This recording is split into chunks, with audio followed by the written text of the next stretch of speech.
Hello guys, welcome to our YouTube channel and we are preparing for 12th examination BST and this is the second part of this channel and हम लोग अभी discuss करने वाले हैं second topic जो होता है पूछा जाए जनरली एग्ज़ाम में पूछ लिया जाता है व्हाट मैनेजमेंट क्या है।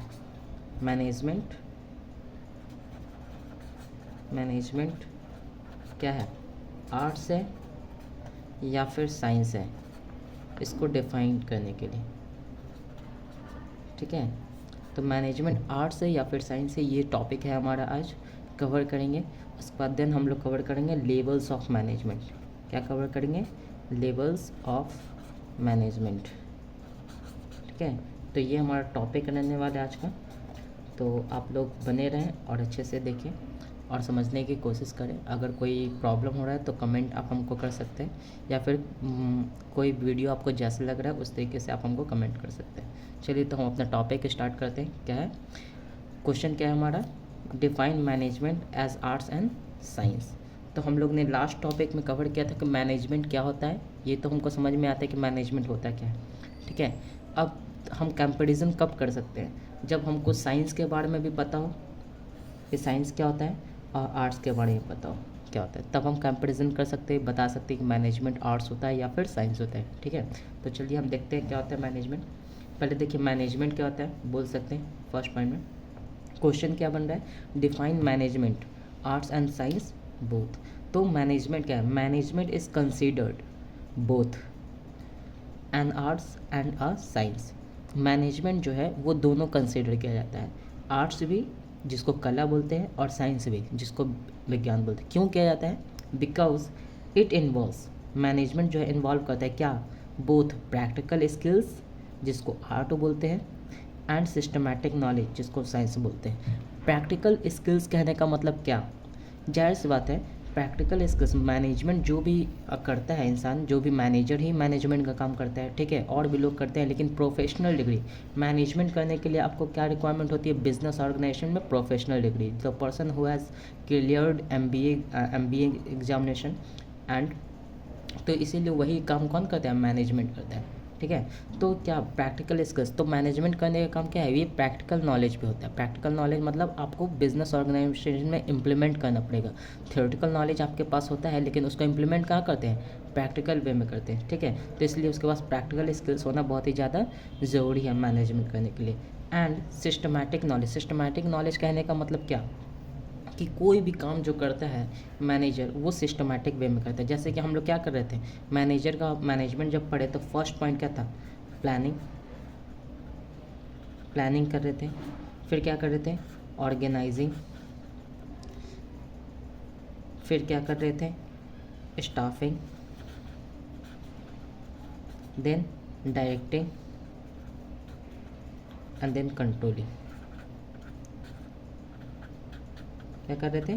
कंट्रोलिंग। और ये जो क्या होगा, ये सीक्वेंस में होगा 1 2 3 4 5 6 5, मतलब यही मेन फंक्शन होता है जो सीक्वेंस में होता है। ठीक है, तो मैनेजर करते हैं क्या? Systematic knowledge. उसी तरीके से साइंस क्या बोलता है? साइंस एक्चुअली में है क्या? तो समझिए कि साइंस वही है जिसको हम बार बार एक ही काम को करें, अगर एक सीक्वेंस पैटर्न फॉलो करें तो उसका रिजल्ट क्या आता है? सेम आता है। जैसे कि न्यूटन का लॉ है क्या, कि पेड़ से जब सेब गिरता है तो वो सेब क्या है, कहाँ जाएगा? वो सेब कहाँ जाएगा? हमेशा नीचे की ओर जाएगा। क्यों? क्योंकि ये साइंस है। ठीक है, तो उसी तरह से मैनेजमेंट भी होता है कि आप अगर मैनेजमेंट सही तरीके से करते हो तो एंड ऑफ दी आपका रिजल्ट क्या आता है? अच्छा आता है। ठीक है, तो ये तो मैनेजमेंट की हो गई बात। अब देखते हैं मैनेजमेंट एट साइंस। ठीक है, साइंस क्या होता है? मैनेजमेंट एज साइंस देखते हैं, इसको डिफाइन करें प्रॉपर। आपका ये आंसर है जिस तरीके से आपको एग्जाम में लिखना है। ठीक है, तो मैनेजमेंट एज अ साइंस क्या है? Management is a science. Management क्या है? Science, because it is based on organised knowledge. ठीक है, किस चीज़ पर बेस्ड है मैनेजमेंट? ऑर्गेनाइज्ड नॉलेज पर। जाहिर सी बात है थियोरेटिकल नॉलेज, प्रिंसिपल्स जो आगे हम लोग पढ़ने वाले हैं, हेनरी फ्यूल के प्रिंसिपल्स और एफ.डब्ल्यू. टेलर के प्रिंसिपल्स। ठीक है, तो कुछ प्रिंसिपल्स पे ये डिपेंड करता है। एंड फैक्ट्स, फैक्ट्स मतलब सच्चाई, that are develop through observation, study and experiment. जाहिर सी बात है ये जो मैनेजमेंट करने का काम है वो कैसे डेवलप हुआ? तो जाहिर सी बात है डेवलप कैसे हो, जब कोई भी पर्सन बार बार एक ही काम को करता है तो वो उस काम को करने में एक्सपर्ट हो जाता है। तो जाहिर सी बात है वो एक्सपर्ट ऑब्जर्वर किया होगा, ठीक है, स्टडी किया होगा कि अच्छा यहाँ पे इस तरीके से काम किया जा सकता है और उसका एक्सपेरिमेंट किया होगा तो उसका रिजल्ट अच्छा आया। तो मैनेजमेंट क्या बोलते हैं, उसी तरीके से साइंस भी होता है क्या, कि हम पहले एनालाइज करते हैं चीज़ों को, फिर एक्सपेरिमेंट करते हैं, देन रिजल्ट पे आते हैं। तो हम बार बार उसी चीज़ को करेंगे तो हमारा रिजल्ट क्या आएगा, सेम आएगा। उसी तरीके से हमारा मैनेजमेंट भी होता है। यहाँ तक क्लियर है। तो फिर से एक देखते हैं, मैनेजमेंट क्या है, एक तरह का साइंस है, क्योंकि it based on organised knowledge. ये हम सिस्टमैटिक नॉलेज पे, जैसे कि हम बताएं कि हम MBA का कोर्स लेते हैं तो उसके लिए पूरा नॉलेज गेन करते हैं, देन क्वालिफाई करने के बाद हम MBA मास्टर्स MBA होल्डर कहलाते हैं, ठीक है। प्रिंसिपल्स पे डिपेंड करते हैं एंड फैक्ट, सच्चाई पे डिपेंड करते हैं, that are develop through observation, study and experiment. Clear है यहाँ तक। नेक्स्ट पॉइंट पे आते हैं, फीचर्स ऑफ, मतलब कि साइंस। मैनेजमेंट के बारे में तो हम लोग पढ़ चुके हैं, अब देखते हैं साइंस का फीचर्स क्या है, उससे हम कंपैरिजन कर सकते हैं। क्या, systematic body of knowledge. Science का फीचर्स क्या है, सिस्टमैटिक बॉडी ऑफ नॉलेज। जाहिर सी बात है साइंस क्या है, सिस्टमैटिक बॉडी ऑफ नॉलेज है। इसका कहने का मतलब क्या है, सिस्टमैटिक बॉडी ऑफ नॉलेज कहने का मतलब क्या है कि कोई भी काम जो होता है वो साइंस में सीक्वेंस में होता है। क्या होता है, सीक्वेंस में होता है। जैसे कि जब हमको H2O बनाना होता है, हाइड्रोजन कितने होने चाहिए, 2 होने चाहिए, ऑक्सीजन 1, तब ये मिलकर हमारे क्या बनता है, वाटर बनता है ना। तो H2O का फॉर्म, तो वही सीक्वेंस में जब हम कोई काम करते हैं तो उसको साइंस बोलते हैं। वैसे ही मैनेजमेंट में भी अभी हम क्या बताएं कि ये क्या है, सीक्वेंस है। सबसे पहले प्लानिंग करेंगे, फिर ऑर्गेनाइजिंग करेंगे, फिर स्टाफिंग करेंगे, फिर डायरेक्टिंग करेंगे, देन कंट्रोलिंग करेंगे। तो ये हमारे क्या है, सीक्वेंस में मैनेजमेंट में। तो इस पॉइंट से क्लियर हो रहा है कि मैनेजमेंट कहीं ना कहीं साइंस है, ठीक है, ये क्लियर है। सेकेंड पॉइंट पे आते हैं, बेस्ड, साइंस क्या है, based on principles, theories and experiment. तो मैनेजमेंट साइंस क्या है, किस चीज़ पे बेस्ड है, प्रिंसिपल्स पे बेस्ड है। अब प्रिंसिपल होता क्या है, तो प्रिंसिपल किसी भी ऑथर के द्वारा या किसी भी चीज़ के द्वारा जो स्टेटमेंट दिया जाता है उसी को क्या बोला जाता है, प्रिंसिपल बोला जाता है। थ्योरीज जो लिखा जाता है एक्सपेरिमेंट के थ्रू, एंड एक्सपेरिमेंट जो क्या क्या आता है, प्रैक्टिकल किया जाता है, ठीक है। तो इस चीज़ पे साइंस बेस्ड होता है, इन सारी चीज़ों पे, ठीक है। तो वैसे ही मैनेजमेंट क्या है, मैनेजमेंट भी तो प्रिंसिपल्स पे डिपेंड होता है, जो आगे हम लोग पढ़ने वाले हैं, प्रिंसिपल ऑफ हेनरी फ्यूल, ठीक है, and scientific management principle, FW Taylor का प्रिंसिपल्स है कुछ जो आगे हम लोग पढ़ेंगे। तो मैनेजमेंट भी प्रिंसिपल पर डिपेंड होता है। थ्योरीज जाहिर सी बात हम लोग पढ़ते हैं, एंड एक्सपेरिमेंट। तो हम लोग बार बार एक ही चीज़ को मैनेजमेंट करते हैं तो वो हमारा एक्सपेरिमेंट ही कहलाता है। तो सेकेंड पॉइंट से भी क्लियर होता है कि मैनेजमेंट क्या है, कहीं ना कहीं मैनेजमेंट क्या है, हमारा साइंस है, ठीक है, बोल सकते हैं इस पॉइंट से भी, क्योंकि ये भी प्रिंसिपल्स पर डिपेंड है, थ्योरीज पर डिपेंड है, एंड एक्सपेरिमेंट पर डिपेंड है, ठीक है, क्लियर है। अब आते हैं next point, universal validity. Universal validity कहने का मतलब क्या, कि आप साइंस को कहीं भी दुनिया में अप्लाई करोगे तो उसका रिजल्ट क्या आने वाला है, सेम आने वाला है। ये तो क्लियर है, बिल्कुल रिजल्ट। आप यहाँ पे अगर सेब को गिराओ पेड़ से तो कहाँ आएगा, नीचे ही आएगा। तो अगर फॉरेन कंट्री में, अमेरिका में जाकर गिराएंगे तो क्या वो नीचे नहीं आएगा, बिल्कुल वही आएगा। तो साइंस क्या, यूनिवर्सल वैलिडिटी है। वैसे ही मैनेजमेंट का भी बोला जाता है। मैनेजमेंट का क्या बोला जाता है, जैसे कि हम लोग पढ़ चुके हैं, क्या, मैनेजमेंट इज ऑल परवेसिव, ठीक है। क्या है, ऑल परवेसिव, मतलब मैनेजमेंट हर जगह इन्वॉल्व है, कहीं ना कहीं साइंस में भी मैनेजमेंट इन्वॉल्व है। तो इस पॉइंट से यूनिवर्सल वैलिडिटी का तो मतलब का ये भी हर जगह अप्लाई होता है, ठीक है। साइंस हर जगह सेम रिजल्ट आता है, वैसे ही मैनेजमेंट भी क्या आता है, सेम रिजल्ट आता है, क्योंकि वो हर जगह इन्वॉल्व है। यूनिवर्सल वैलिडिटी है, हर जगह कहीं ना कहीं मैनेजमेंट इन्वॉल्व होता है, तभी कोई काम किया जा सकता है, ठीक है। तो थर्ड पॉइंट से भी हम बोल सकते हैं कि मैनेजमेंट क्या है, साइंस है। यहाँ तक क्लियर हो गया। तो इसको आपको एक्सप्लेन करना पड़ेगा जब आप एग्जाम में लिख रहे होंगे कि systematic body of knowledge science के अकॉर्डिंग, और हम बोल सकते हैं कि हम क्या बोल सकते हैं कि मैनेजमेंट भी साइंस है, क्लियर है। अब आते हैं मैनेजमेंट एज आर्ट्स, ठीक है। तो मैनेजमेंट एज आर्ट्स पढ़ने से पहले पता होना चाहिए कि आर्ट्स एक्चुअली में होता क्या है। तो देखिए, management is an art because it requires personal skills.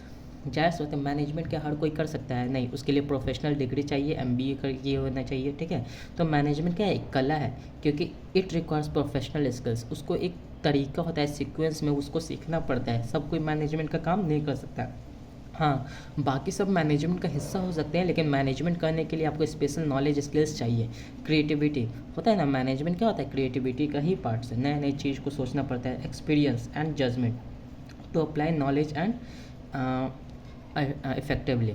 इसका मतलब क्या है कि समझिए, एक अच्छा मैनेजर या अच्छा स्किल्स क्या हो सकता है, आर्ट क्या हो सकता है, तो आर्ट मैनेजमेंट मैनेजर के पास तो होता है ये एक सब, इससे बड़ा आर्ट क्या हो सकता है कि आपके पोटेंशियल के अकॉर्डिंग, आपके क्षमता के अकॉर्डिंग आपसे वो अपना काम निकलवा ले, यही तो एक अच्छा मैनेजर का काम होता है। तो ये एक कला है, सब कोई ये काम नहीं कर सकता है, तो हम बोल सकते हैं मैनेजमेंट एक कला है। ठीक है, अब देखते हैं कुछ पॉइंट्स आर्ट से हम लोग कंपेरिजन कर लेंगे कि मैनेजमेंट हमारा आर्ट्स है या फिर नहीं है। देखते हैं नेक्स्ट पॉइंट से। नेक्स्ट पॉइंट क्या है हमारा, अब और क्या बोल सकते हैं, art is concerned with the practical application of the theoretical knowledge. देखिए ये दूसरा पॉइंट है हमारा, क्या है दूसरा पॉइंट है, आर्ट्स क्या है, कंसर्न विद प्रैक्टिकल नॉलेज। जाहिर सी बात है, सपोज कीजिए जब तक आपको क्या टीचिंग सिखाया ना जाए, ठीक है, क्या आपको नॉलेज पहले लो नहीं, ठीक है, पहले आप तक जब तक एजुकेशन स्टडी नहीं करोगे तब तक आप क्या उसको पढ़ाने के लिए आप कैपेबल हो सकते हो, नहीं हो सकते। इसी को कला बोलते हैं कि आर्ट क्या है, सबसे पहले प्रैक्टिकल एप्लीकेशन, जो आपके पास नॉलेज अवेलेबल है उसकी को आप क्या करते हैं, प्रैक्टिकल इंप्लीमेंट करते हैं।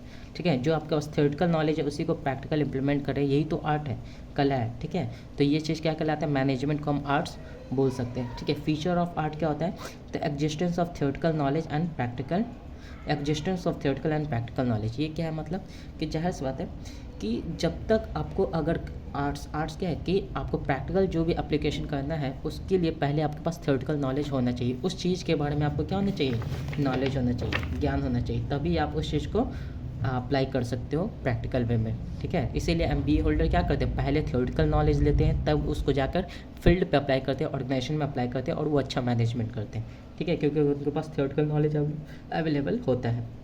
Second point, personalised application. Personalised application करने का मतलब क्या, पर्सनलाइज्ड एप्लीकेशन करने का मतलब कि जब तक आपको कोई चीज़ आता नहीं, मतलब कि पर्सन से रिलेटेड है, क्या आप चीज़ों की मैनेजमेंट कर सकते हैं, ये आप में खुद में इनबिल्ड होना चाहिए। ठीक है, जैसे कि आप में अगर कोई चीज़ अवेलेबल है, कोई चीज़ आपके में अंदर, मान लीजिए सिंगिंग क्या सब कोई अच्छा गा सकता है, नहीं, लेकिन आपको जो आता है वही आप एप्लीकेबल कर सकते हैं।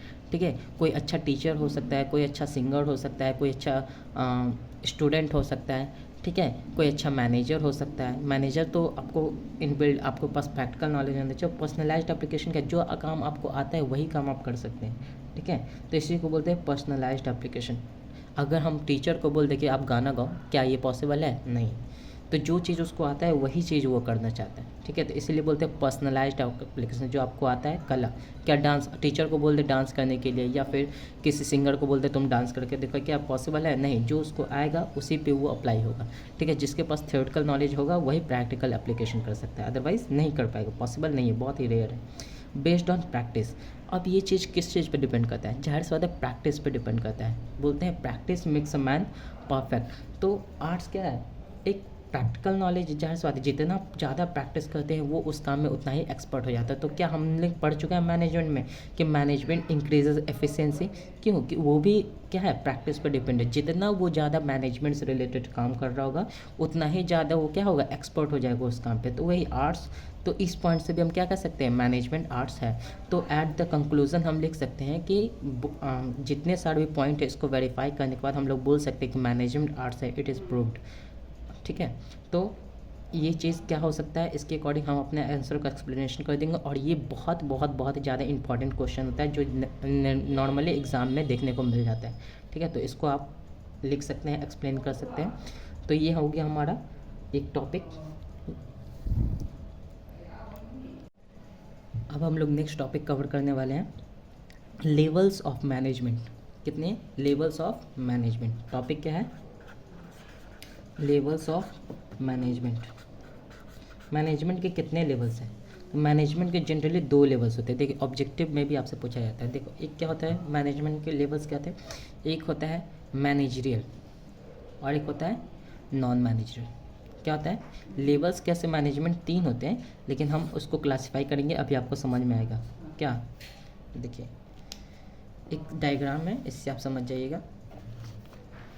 लेवल्स ऑफ मैनेजमेंट, देखिए 2 लेवल्स होते हैं। क्या मैनेजरियल लेवल क्या होता है, 2 होते हैं, एक मैनेजरियल होता है, एक नॉन मैनेजरियल होता है। मैनेजरियल लेवल को 3 पार्ट्स में डिवाइड किया गया है। क्या, कितने पार्ट्स में, 3 पार्ट्स में।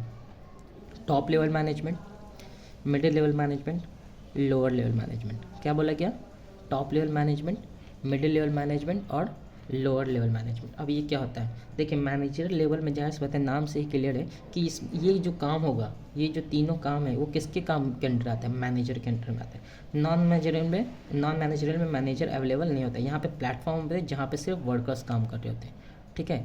तो क्या बोला गया, मैनेजरियल लेवल और नॉन मैनेजर लेवल। अब मैनेजरियल लेवल से इस क्वेश्चन आता है कि बताइए मैनेजमेंट के कितने लेवल से, तो 3। पहला क्या होता है, टॉप लेवल, सेकंड होता है मिडिल लेवल, थर्ड होता है लोअर लेवल, ठीक है। तो अब देखते हैं टॉप लेवल। देखिए हम लोग देख रहे हैं डायग्राम से कवर हो रहा है कि ये क्या है, पिरामिड शेप में। क्या है, पिरामिड शेप में। पिरामिड शेप का मतलब क्या, कि ऊपर में छोटा सा पार्ट है, तो जाहिर सी बात टॉप लेवल में कम लोग होंगे। कम लोग मतलब कौन से लोग होंगे, तो यहाँ पे होंगे जो मैनेजर्स, मतलब कि जो सबसे बड़े बड़े पोस्ट पे जो होते हैं ओनर्स सब होंगे। ओनर्स सब मतलब कौन कौन आ सकते हैं, जीएम का मतलब क्या होता है, जनरल मैनेजर हो सकते हैं। एमडी कौन होता है, मैनेजिंग डायरेक्टर हो सकता है। सीईओ इसका मतलब क्या है, चीफ एग्जीक्यूटिव ऑफिसर, ठीक है, ये हो सकते हैं। बीओडी बोर्ड ऑफ डायरेक्टर्स हो सकते हैं, ठीक है। देन क्या आता है, चेयरमैन हो सकते हैं एंड शेयर होल्डर्स होते हैं। ये सारे कौन आते हैं, ये सब कहाँ पे बैठते होते हैं, टॉप लेवल मैनेजमेंट में। क्या इसको हम गिन सकते हैं, बिल्कुल काउंटेबल है, आराम से गिन सकते हैं। कुछ लोग ही होते हैं क्योंकि इसका शॉर्ट फॉर्म है, छोटा फॉर्म है, इसीलिए टॉप लेवल मैनेजमेंट में इतने लोग अवेलेबल होते हैं, ठीक है। अब मिडिल लेवल में आते हैं, उससे बड़ा है तो जाहिर सी बात टॉप लेवल से क्या होगा, मतलब कि इससे ज़्यादा लोग यहाँ पे अवेलेबल होंगे। तो क्या होते हैं, मिडिल डिपार्टमेंटल मैनेजर। कौन कौन होता है मिडिल लेवल में, departmental manager, deputy departmental manager, मतलब मैनेजर होता है उसके अंडर में देख तो प्रेसिडेंट होता है, वाइस प्रेसिडेंट होता है, वैसे ही बोल सकते। यहाँ पे देखिए प्रेसिडेंट वाइस प्रेसिडेंट भी आ सकता है, ठीक है, टॉप लेवल में। यहाँ पे क्या होता है, मैनेजर। डिपार्टमेंट, बहुत सारे डिपार्टमेंट होते हैं, जैसे production department, finance department, sales department. तो उसके नीचे भी होगा ना, कि हो सकता है उसका तबियत खराब हो जाए तो उसके बाद उसको कौन संभालने वाला, तो वही होता है डिपार्टमेंटल मैनेजर। पूरा डिपार्टमेंट उसके कंट्रोल में होता है। फिर होता है डिप्टी डिपार्टमेंट मैनेजर, और एक होते हैं क्या है, फंक्शनल और ऑपरेशनल मैनेजर। कौन होता है, फंक्शनल और ऑपरेशनल मैनेजर। अब ये क्या होता है, फंक्शनल मतलब काम के अकॉर्डिंग कोई को काम, मतलब प्रोडक्शन से रिलेटेड एक को काम दे दिए, प्रोडक्शन से रिलेटेड मैनेजमेंट का काम तुम करोगे, देखोगे। ऑपरेशनल मैनेजमेंट, तो ये भी क्या होता है, काम जहाँ भी चल रहा है वहाँ से फंक्शनल मैनेजमेंट, ऑपरेशनल मैनेज, काम के अकॉर्डिंग इसको हम डिस्ट्रीब्यूट कर दिए, ठीक है। तो ये सब कहाँ पे होता है, मिडिल लेवल मैनेजमेंट में। क्लियर है, समझ में आया।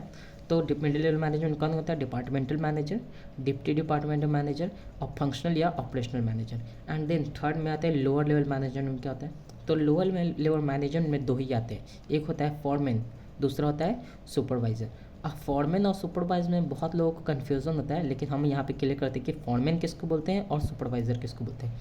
फॉरमैन का यूज़ कहाँ पे होता है, तो फॉरमैन जो भी कंस्ट्रक्शन का काम चल रहा था जहाँ पे, ठीक है, कंस्ट्रक्शन का काम चल रहा होता है, मतलब नहीं समझे, कि जहाँ पे बिल्डिंगें बन रही है, ब्रिजेस बन रहे हैं, रोड्स बन रहे हैं, डैम बन रहा है, वहाँ पे सुपरवाइज़र होता है। बहुत सारे लोग देख रेख करने के लिए कि लेबर्स को क्या प्रॉब्लम आ रही है, क्या नहीं आ रही है, ठीक है, क्या दिक्कत आ रही है, तो उसको शॉर्ट आउट करने के लिए, अच्छे से देखने के लिए कि लेबर अपना काम सही से कर रहे हैं या फिर नहीं कर रहे। तो कंस्ट्रक्शन के फील्ड में जो देखने वाला होता है, अच्छे से देखने वाला, तो जिसको सुपरवाइज़र नहीं बोलते, क्या बोलते हैं, फॉरमैन बोला जाता है। क्या बोला जाता है, फॉरमैन। और यही मैन्युफैक्चरिंग के केस में कोई भी सामान का प्रोडक्शन हो रहा है, वहाँ पे जो देखने वाला होता है उसको सुपरवाइज़र बोलते हैं। वहाँ पे क्या बोलते हैं, सुपरवाइज़र होता है। तो यहाँ से क्लियर है, फॉरमैन कहाँ पे यूज़ होगा, कंस्ट्रक्शन के फील्ड में, बोलते हैं ना फॉरमैन का जॉब है। और सुपरवाइज़र कहाँ पे होगा, मैन्युफैक्चरिंग के फील्ड में सुपरवाइज़र का यूज़ होता है, ठीक है। और देखिए प्लेटफॉर्म में क्या होता है, सिर्फ वर्कर्स लोग होते हैं। जस्ट इससे ऊपर क्या है, सुपरवाइज़र, मतलब इन लोग को देखने का काम किसका होता है, सुपरवाइज़र का। इससे सीनियर कौन होते हैं, डिपार्टमेंटल मैनेजर, जो मिडिल लेवल मैनेजर। इससे सीनियर कौन होते हैं, टॉप लेवल मैनेजर, ये तो ओनर्स होते ही हैं। तो यहाँ तक क्लियर है। ये सारे हम लेवल्स पढ़ चुके हैं। क्या, कितने लेवल्स ऑर्गेनाइजेशन के, ऑर्गेनाइजेशनल लेवल 2 होता है, एक मैनेजरल एक नॉन मैनेजरल। ऑर्गेनाइजेशन मैनेजर में 3 लेवल्स होते हैं, top level management, middle level management and lower level management, ठीक है। तो क्वेश्चन क्या बनेगा, how many levels of management, तो आपको क्या बोलना है, 3। जो हमने पढ़ चुका है लेवल्स ऑफ मैनेजमेंट कितने होते हैं, 3। कौन कौन से, top level management, middle level management और लोअर लेवल मैनेजमेंट। अब देखते हैं एक टॉपिक और है इसका, कि टॉप लेवल मैनेजमेंट का काम क्या है, मिडिल लेवल मैनेजमेंट का काम क्या है, और लोअर लेवल मैनेजमेंट का काम क्या है, ठीक है। ये भी क्वेश्चन आ जाता है 2 नंबर, 4 नंबर, 5 नंबर में आ सकता है, कि डिफाइन कीजिए what is the function of middle level management, top level management और लोअर लेवल मैनेजमेंट। तो हम लोग पॉइंट से कवर कर लेंगे इसको, आज क्लियर करके अपना वीडियो समाप्त करेंगे। देखिए क्या है top level management. Top level management में अभी हम लोग ने पढ़ा क्या, कौन होते हैं टॉप लेवल मैनेजमेंट में, जाहिर सी बात है ओनर्स सब होते हैं, बहुत ही सीनियर होते हैं। तो उनका काम क्या है, डिटरमाइनिंग ऑब्जेक्टिव। मतलब कोई भी बिजनेस जो कर रहा है, उसका कुछ गोल्स होता होगा। तो ये क्या गोल्स कोई एम्प्लॉय सेट कर सकता है, बिजनेस का मोटिव किस लिए बिजनेस किया जा रहा है, तो उसका गोल सेट करने का काम, ऑब्जेक्टिव, इसका गोल्स क्या है, उसको सेट करने का काम किसका होता है, टॉप लेवल मैनेजमेंट का, उसके ओनर्स का होता है, चीफ एग्जीक्यूटिव ऑफिसर का होता है, बोर्ड ऑफ डायरेक्टर्स का होता है, शेयर होल्डर्स का होता है। ठीक है, इन सारे लोग मिलकर आपस में डिसाइड करते हैं कि हमारे बिजनेस का गोल क्या होगा। ठीक है, तो डिटरमाइनिंग ऑब्जेक्टिव किसका काम होता है, टॉप लेवल मैनेजमेंट का। सेकंड फंक्शन क्या है, डिटरमाइनिंग रूल्स एंड रेगुलेशन। अब जाहिर सी बात है, rules and regulation business organisation, कोई भी ऑर्गेनाइजेशन में रूल्स एंड रेगुलेशन कौन बनाता है,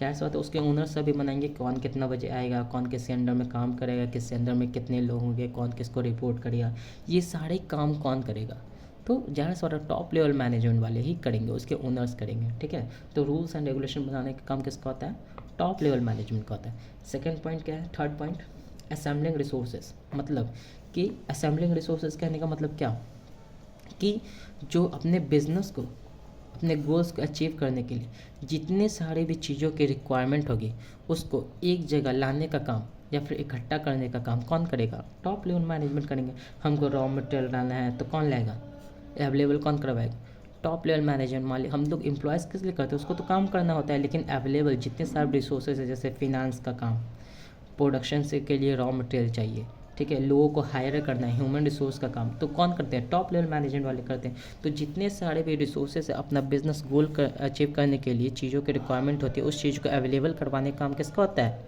टॉप लेवल मैनेजमेंट का होता है। क्लियर है, बहुत अच्छा। नेक्स्ट अब आते हैं मिडिल लेवल मैनेजमेंट का काम क्या होता है, तो मिडिल लेवल मैनेजमेंट का function of middle level management. ठीक है, तो मिडिल लेवल मैनेजमेंट में कौन कौन होते हैं, याद कीजिए थोड़ा सा, departmental manager, deputy departmental manager, operational manager या फिर फंक्शनल मैनेजर। ठीक है, तो उनका काम क्या होगा, इंटरप्रेटिंग पॉलिसीज़। अब ये क्या हो गया, इंटरप्रेटिंग पॉलिसीज़ कहने का मतलब क्या, देखते हैं। इंटरप्रेटिंग पॉलिसीज़ कहने का मतलब क्या, मतलब कि टॉप लेवल मैनेजमेंट के द्वारा जो भी रूल्स एंड रेगुलेशन बनाया गया, वो अपने से लोअर लेवल मैनेजमेंट को बताने का काम किसका होगा, मिडिल लेवल मैनेजमेंट का होगा। ठीक है, जितने सारे ये पॉलिसीज़ बनाया गया उसको एक्सप्लेन करने का काम किसका होगा, फॉलो करने का काम किसका होगा, मिडिल लेवल मैनेजमेंट का होगा। ठीक है, तो वो इंटरप्रेट करता है, पॉलिसीज़ को अच्छे से पढ़ता है, उसके बाद इम्प्लीमेंट करने का काम किसका होता है, इसके अकॉर्डिंग ही चलना होता है इन सारे लोगों को, और इसको चलाना होता है अपने से नीचे वाले को। तो इंटरप्रेटिंग पॉलिसीज़ कहने का मतलब जितने सारे रूल्स एंड रेगुलेशन उसको फॉलो करने का, उसके अंडर में काम करने का काम किसका होता है, मिडिल लेवल मैनेजमेंट का होता है। क्लियर है। अपॉइंटिंग एम्प्लॉयज़, अब क्या होता है, मैनेजर्स क्या होते हैं, मैनेजर्स क्या करते हैं, middle level man. Appointing employees कहने का मतलब मैनेजमेंट तो लिया है, लोग हायर कर लिए लोगों को, मतलब जो हायर करने का काम होता है, मतलब कि जो भी ह्यूमन रिसोर्स मैनेजमेंट में काम कर रहे होते हैं, तो एम्प्लॉयज़ को उसके नॉलेज एंड स्किल के अकॉर्डिंग काम अपॉइंट करने का काम किसका होता है, मिडिल लेवल मैनेजमेंट का। क्योंकि ये डिपार्टमेंटल मैनेजर होते हैं, तो उसको पता होता है कि मेरे अंडर में कौन, उसके पोटेंशियल के अकॉर्डिंग उसको काम प्रोवाइड कर दिया जाता है। ठीक है, तो जिसको कौन सा काम किसको देना है, ये काम किसका होता है, मिडिल लेवल मैनेजमेंट का होता है। क्लियर है। ठीक है, लास्ट वन, इशूइंग इंस्ट्रक्शन, मतलब जितने सारे भी ऑर्डर्स हैं वो डिपार्टमेंटल मैनेजर हेड होता है डिपार्टमेंट का, तो वो अपने लोगों को क्या करता है, इंस्ट्रक्शन प्रोवाइड करता है कि किसको क्या काम करना है, कितना काम करना है, किसके अंडर में काम करना है, अगर दिक्कत होगा, प्रॉब्लम हुआ तो आपको किससे पूछना है, ये सारे काम किसका होता है, इंस्ट्रक्शन देने का काम किसका होता है, मिडिल लेवल मैनेजमेंट का होता है। ठीक है, क्लियर है, बहुत है। नेक्स्ट पॉइंट पे आते हैं, लोअर लेवल मैनेजमेंट। अब सबसे नीचे वाले का काम क्या होता है, जाहिर सी बात हम लोग देख चुके हैं पहले कि लोअर लेवल मैनेजमेंट जो होता है वो वर्कर्स से जस्ट जुड़े हुए होते हैं। ठीक है, सुपरवाइज़र होते हैं। तो फर्स्ट पॉइंट क्या है, सबमिटिंग वर्कर्स ग्रीवेंसेस। इसका मतलब क्या हुआ कि वर्कर्स को किसी तरह का अगर प्रॉब्लम होता है, ठीक है, तो उसको सबमिट मतलब ऊपर तक पहुंचाने का काम किसका होता है, लोअर लेवल मैनेजमेंट का होता है ना। बहुत सारे लोगों को काम करने में दिक्कत आ रही है या क्या प्रॉब्लम आ रहा है, तो उसको दूसरे अपने से सीनियर लेवल तक पहुंचाने का काम किसका होता है, लोअर लेवल मैनेजमेंट का होता है। ठीक है, ये काम हो गया। दूसरा, ensuring safety of workers. Ensuring safety of workers. इसका मतलब क्या हुआ कि जो भी वर्कर्स काम कर रहे हैं, मतलब क्या होता है, वर्कर्स जहाँ काम कर रहे थे, जहाँ प्रोडक्शन हो रहा होगा या फिर कंस्ट्रक्शन केस में जहाँ पे कोई भी काम हो रहा होगा, तो जहाँ पे वहाँ पे खतरा बहुत ज़्यादा होता है, तो उसको इंश्योर सेफ्टी देखना कि वो काम कर रहा है उसको कुछ खतरा तो नहीं है, तो उसको सेफ्टी का इंश्योरिटी करने का काम कि लोग अपना काम सही से सेफ्टी से कर रहे हैं कि नहीं, किसी को नुकसान तो नहीं हो सकता है, तो उसको सेफ्टी देखने का काम भी किसका होता है, लोअर लेवल मैनेजमेंट का होता है, सुपरवाइजर और फॉरमैन का होता है। क्लियर है। And last helping middle level management, मतलब कि मिडिल लेवल मैनेजमेंट को अगर कोई दिक्कत आता है तो उसको हेल्प करने के लिए भी काम किसका होता है, लोअर लेवल मैनेजमेंट का होता है। किसी भी मतलब कि इसको ऑर्डर पास करना है तो ये इसके थ्रू पास करेगा वर्कर्स को, ठीक है। किसी भी तरह का रिपोर्ट करवाना है तो इसके थ्रू करेगा वर्क। तो ये जितने सारे भी हेल्पिंग कुछ भी अगर अलग से काम करना होता है तो वो कौन कर रहा होता है, लोअर लेवल मैनेजमेंट का होता है, ठीक है। तो जैसे सुपरमैन और सुपरवाइज़र और कहाँ किसका होता है, सुपरवाइज़र और कौन होता है, फॉरमैन, ठीक है। तो याद रखना, यहाँ तक हमारा टॉपिक कवर हो गया, ठीक है। कि हम लोग क्या क्या पढ़ लिए अभी तक। अभी हम पढ़े levels of management and function of management, ठीक है। तो आज के लिए हमारा टॉपिक यही है। नेक्स्ट क्लास में हम लोग पढ़ेंगे कोऑर्डिनेशन, जो हमारा लास्ट टॉपिक होने वाला है फर्स्ट चैप्टर का, ठीक है। तो have a good day and कोई भी सजेशन देना हो तो कमेंट बॉक्स ओपन है, आप इस पर कर सकते हैं एंड लाइक कर दीजिएगा।